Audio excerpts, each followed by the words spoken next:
नमस्कार. आज आपण मुक्ताईनगरचे आमदार चंद्रकांत निंबा पाटील यांच्या राजकीय प्रवासावर बोलणार आहोत.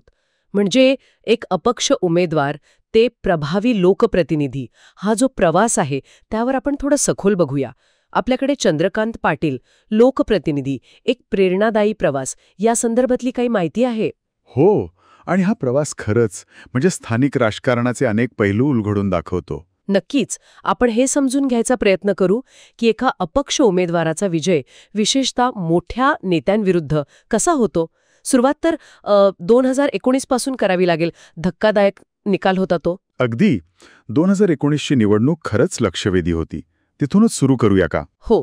तर 2019 चंद्रकांत पाटील अपक्ष म्हणून उभे राहिले आणि त्यांनी भाजपच्या म्हणजे तेव्हाच्या भाजपच्या उमेदवार रोहिणी खडसे यांचा फक्त 1957 मतांनी पराभव केला. हो, आणि हे खूप महत्वाचं होतं.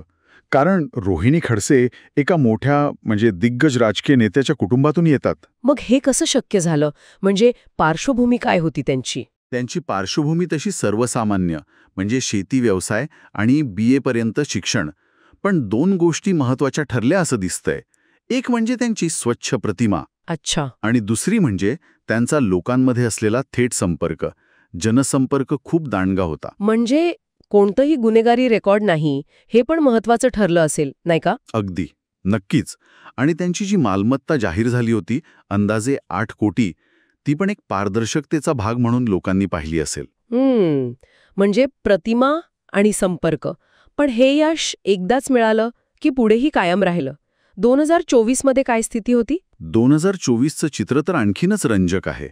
परत सामना रोहिणी खडसे यांच्याशी. पण यावेळी चंद्रकांत पाटील यांनी तब्बल 24,000पेक्षा जास्त मताधिक्याने विजय मिळवला. बापरे, इतका मोठा फरक? हो, आणि विशेष म्हणजे यावेळी ते अपक्ष असले तरी त्यांना शिवसेना म्हणजे शिंदे गटाचा सक्रिय पाठिंबा होता. म्हणजे पहिल्यांदा पूर्णपणे अपक्ष आणि दुसऱ्यांदा पाठिंब्यासह, पण दोन्ही वेळा विजय. सलग दोनदा निवडून येणं हे मतदारसंघावरची पकड दाखवतं, नाही का? बरोबर. आणि इतक्या मोठ्या फरकाने जिंकणं म्हणजे लोकांनी कामाला पोचपावती दिली असं म्हणायला हरकत नाही. मग त्यांच्या कामाबद्दल काय माहिती आहे? निवडून आल्यावर त्यांनी नेमकं काय केलं? जी माहिती आहे त्यानुसार त्यांनी मतदारसंघातील पायाभूत सुविधांवर जास्त लक्ष केंद्रित केलं. म्हणजे रस्ते विकास असेल, जलसंधारण, गावागावात पाणीपुरवठा योजना, शाळांची दुरुस्ती, आरोग्य केंद्र, अशा मूलभूत गोष्टी. ठीक आहे. म्हणजे विकास कामं केली, पण यात काही वेगळं होतं का? दृष्टिकोन कसा होता? इथेच खरी गोष्ट आहे. म्हणजे फक्त मोठ्या योजना नाही तर लोकांच्या अगदी छोट्या छोट्या समस्यांवर सुद्धा लक्ष देणं. गावकऱ्यांची एखादी किरकोळ तक्रार असेल ती ऐकून घेणं, ती सोडवायचा प्रयत्न करणं. अच्छा. हा जो सातत्यपूर्ण संपर्क आणि कामाचा दृष्टिकोन आहे त्यामुळेच ते लोकांमध्ये टिकून राहिले असावेत.